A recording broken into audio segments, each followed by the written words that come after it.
নমস্কার, আমি রূপালী মুখার্জি সিনিয়র্স ডেন থেকে। আজ আমাদের ডুয়ার্স ট্রিপের তৃতীয় দিনে সবাইকে স্বাগত জানাই। আমাদের চতুর্থ মেম্বার পারমিতা এসে গেছে। Good morning Paramita, welcome to Dooars trip. আমরা ব্রেকফাস্ট আর চা খেয়ে সান্তালা বাড়ির কাছে 29 মাইলসে যাচ্ছি। রেডি?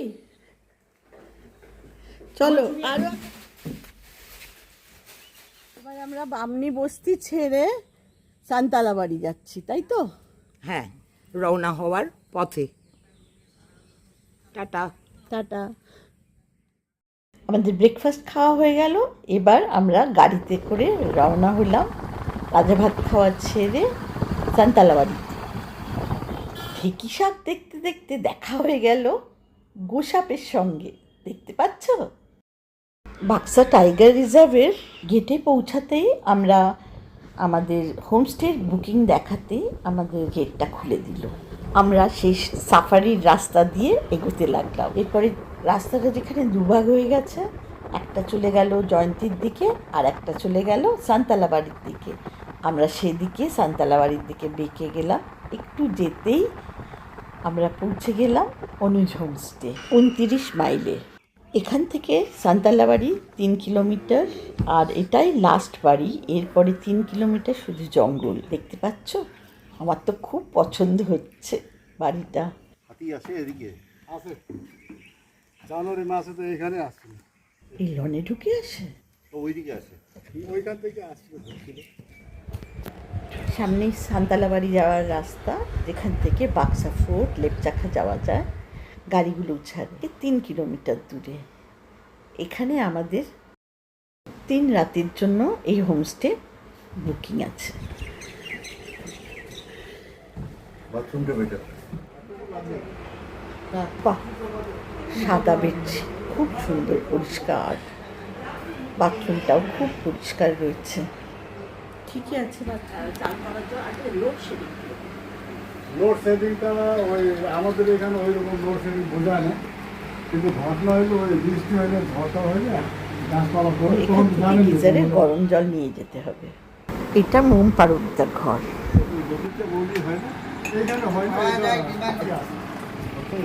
আমরা এখন 29 মাইল বা 29 মাইলস এসেছি। ইনি হলেন সুরজ লামা। উনারই এটা হোমস্টেটা। অনেকটা বেলা হয়ে গেছে, তাই লাঞ্চ দিয়ে দিল। ভাত, ডাল, 2 রকম তরকারি, বরুলি মাছের ঝাল, কাঁচা টমেটো আর রসুনের চাটনি, পাঁপড় ভাজা। মিষ্টি মুখের জন্য পারমিতা মহুয়ার লাড্ডু আর মিলের চিক্কি বার করলো। ভাত খেয়ে একটু শুয়ে নিয়ে নিচে গেলাম একটু ঘুরে চারিপাশটা দেখার জন্য। কি সুন্দর সুপুরি বাগান, ফুলের বাগান, কত কাঠ রয়েছে এখানে জমানো। কি জঙ্গল, তার মানে কাঠের রান্না হয়। ড্রাইভার্স রুম আর তার পাশে কিচেন, খুব পরিষ্কার। আর এই যে মনু আমাদের জন্য এখন চা করছে। আমরা এই চা খেয়েই বেরোবো। পাশে ওপাশে কি আছে, একদম গায়ের ওপর দিয়ে জঙ্গল। দেখো, স্পার দিয়ে আটকানো রয়েছে, তার মানে জল ঢুকতো। সুরজজি বলছিলেন জানুয়ারি মাসে হাতি ঢুকে আনারসের পুরো বাগান তছনছ করে দিয়ে চলে গেছে। তাই এই স্পার দিয়ে আটকানো রয়েছে, যাতে বড় জন্তু জানোয়ার ঢুকতে না পারে। চিতা টিতা আছে? হ্যাঁ হ্যাঁ হ্যাঁ, চিতাও আছে।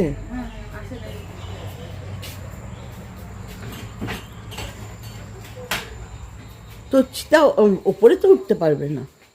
চিতা তো আর ওপরে উঠবে না। ঘরে ঢুকবে? যাক, ঘরে ঢুকবে না বলেছে। এই দেখো, ওই পাশে আনারস ক্ষেত ছিল, যেটা হাতি শেষ করে দিয়েছে।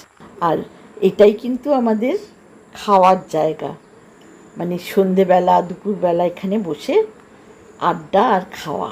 খুব সুন্দর জায়গাটা। চলো এবার গাড়িতে উঠে পড়বো চাটা খেয়ে। অ্যাজ ইউজুয়াল চা খেয়ে বেরোতে অন্ধকার হয়ে গেল।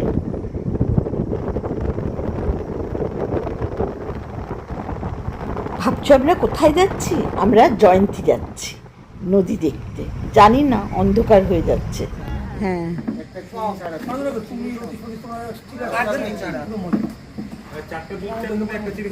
টুরিস্ট প্রায় নেই বললেই চলে, হাতে গোনা কয়েকজন। অন্ধকার হয়ে গেছে।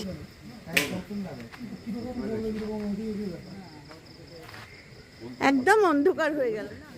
আর একটু আগে আসলে ভালো হতো, নদীতে অ্যাটলিস্ট দেখা যেত। চা কফি আর আলুর চপ খেয়ে আমরা হোমস্টেতে ফিরে গেলাম। একটু নাইট ড্রাইভিং তো হলো। উপরের এই আলোটা নিভিয়ে দিলে আরো ভালো। হ্যাঁ, এই সুরজ, শোনো, তোমার সঙ্গে কথা আছে। ন্যাচারালি ওরা তো দেখে, টুরিস্টরা আসে, তারা এইসবগুলো চায় বলেই ওরা করে। বড় আলো তো জাগিয়ে রাখবেই। আমরা নিচে রয়েছি, চারিপাশে তো বুনো জঙ্গল। রাতে তো এখানে চিতার হরিণ ঘুরেই বেড়ায়। আর হরিণ কি এখানে এখন শুয়ে আছে? এখানে শুয়ে আছে এখানে হরিণ। তাহলে সেটাকে দেখতে যাই আমরা। হ্যাঁ ঠিক আছে, দেখতে যাবো। কখন যাব? এই চাটা খান আপনারা? আচ্ছা, চাটা খেয়ে আমি নিয়ে যাচ্ছি। আর রাত্রিবেলা অন্ধকার হলে যখন এখানে আসবে তাহলে তখন আমাদের ডাকবে? ডাকবো, অবশ্যই ডাকবো। আমরা কিন্তু জঙ্গল একেবারে ছোটবেলা থেকে এখানে বড়। হ্যাঁ, আমরা ওরকম টুরিস্ট নই। অ্যাকচুয়ালি জঙ্গল যারা যারা পছন্দ করে তাদের উপরে একটা আলাদা করে একটা ফিল থাকে জঙ্গল নিয়ে। সেই ফিলটাকে ঠিকঠাক করে রাখলে তখনই জঙ্গলের মতন অনুভব করতে পারে। হ্যাঁ, এখানে কোন সময় থেকে আসি জানো আমরা? ভাবতে পারবে না। না না, 1960 সাল। ও আচ্ছা আচ্ছা। 60 সাল থেকে আমার বাবা এখানে পোস্টেড ছিল, ইরিগেশন ডিপার্টমেন্টে। আর ইরিগেশন ডিপার্টমেন্ট মানে নদী নালা, একেবারে জঙ্গলের মধ্যে ভিতরে গুচি নাচি সব ঘোরা। গল্প করতে করতে চা খেয়ে এবার রওনা দিলাম রাস্তার ওই পারে জঙ্গলের মধ্যে। গুটি পায়ে এগিয়ে চললাম টর্চের আলোতে।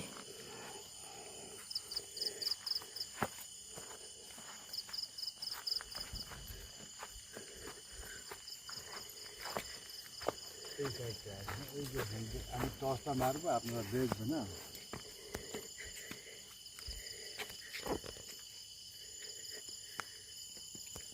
চল দেখি আমার কত সুন্দর আছে।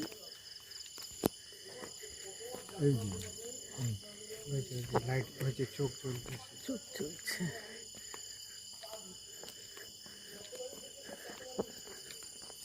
এই যে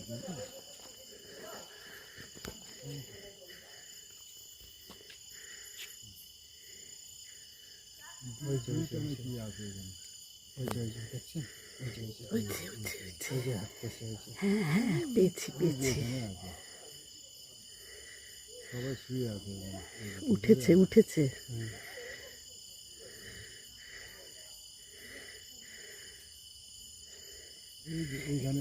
ওখানটা আছে, ওখানটায় রয়েছে, আমি দেখতে পাচ্ছি, ক্যামেরায় দেখতে পাচ্ছি।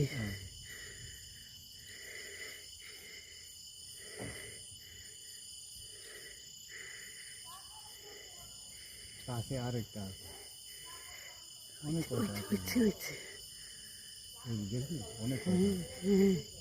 এই পাশে চলে যাচ্ছে নিচের দিকে। দারুণ এক্সপিরিয়েন্স হলো। রাতের খাওয়া শেষ করে ওরা আমাদের গুড নাইট বলে চলে গেল দরজা লাগিয়ে। হ্যাঁ, গুড নাইট।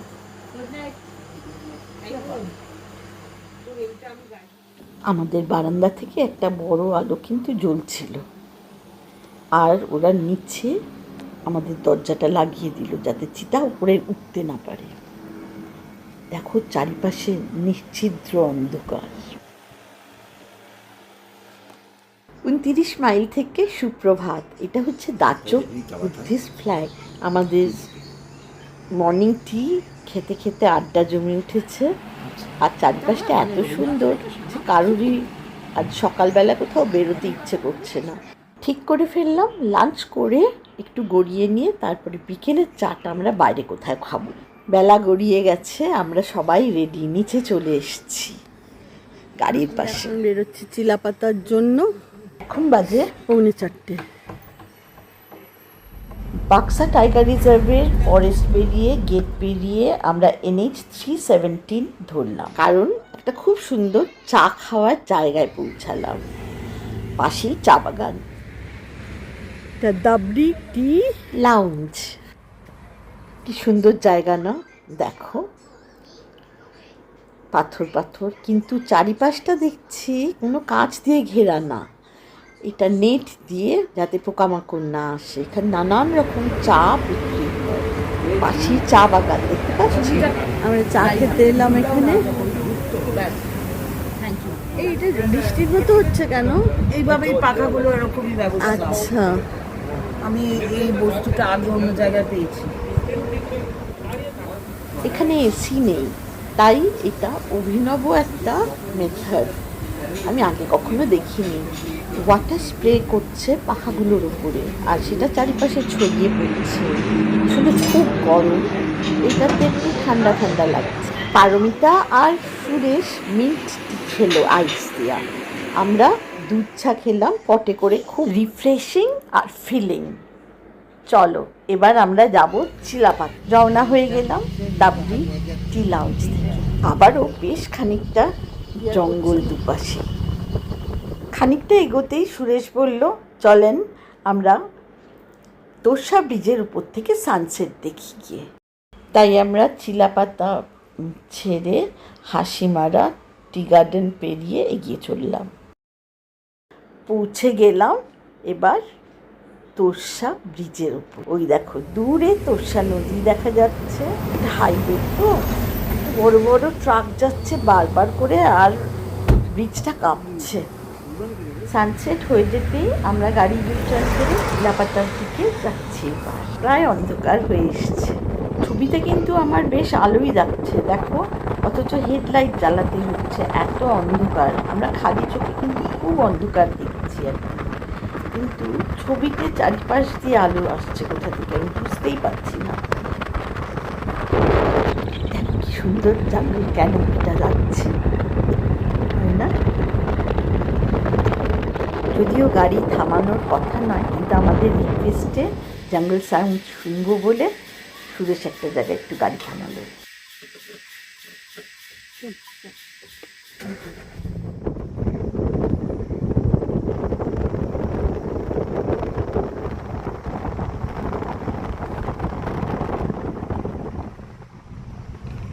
চিলাপাতা জঙ্গল থেকে পেরিয়ে আমরা নিমতি ধাবা দুমোহানিতে NH 317 উপর, কিন্তু এমন চা খেয়েছি দাবড়ি লাউঞ্জে, যার চা খেতে ইচ্ছে করলো না, তাই জন্যে আমি আর মন ছোট ছোট কোক নিয়েছি। 29 মাইলে ফিরে সেই খাবার জায়গায় বসে খানিকক্ষণ আড্ডা, পাকোড়া আর কফি খেলাম। তারপর খাবার ওপরে দিয়ে দিতে বললাম বারান্দায়, কারণ বাকি দুজন তো নামছে না, ওপরে উঠে গেছে। আমরা কফি খেয়ে একটু ওদের সঙ্গে গল্প টল্প করে তারপরে খাবার খেতে উপরে চলে গেলাম। 29 মাইল থেকে বৃষ্টি ভেজা সুপ্রভাত, অঝোর ঝড়ে বৃষ্টি পড়েই চলেছে। এত জোরে বৃষ্টি পড়ছে যে চারিপাশটা ধোঁয়া ধোঁয়া দেখাচ্ছে।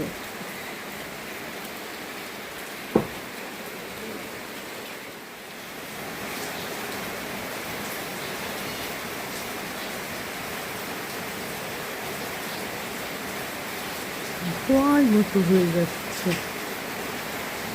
বৃষ্টি তো খুব জোরে বৃষ্টি পড়ছে কিন্তু।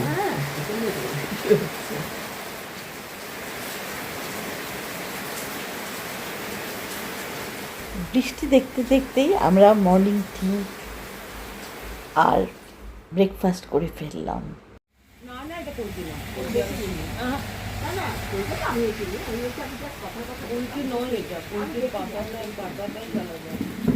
সকালে কোথাও বেরোনোই যাবে না, তাই আমরা ঠিক করলাম বসে দুপুরের মেনু কি হবে, খিচুড়ি, অমলেট আর পাঁপড় ভাজা, আলু ভাজা, সঙ্গে পুদিনা আর ধনেপাতার চাটনি আর পারমিতার মহুয়ার লাড্ডু।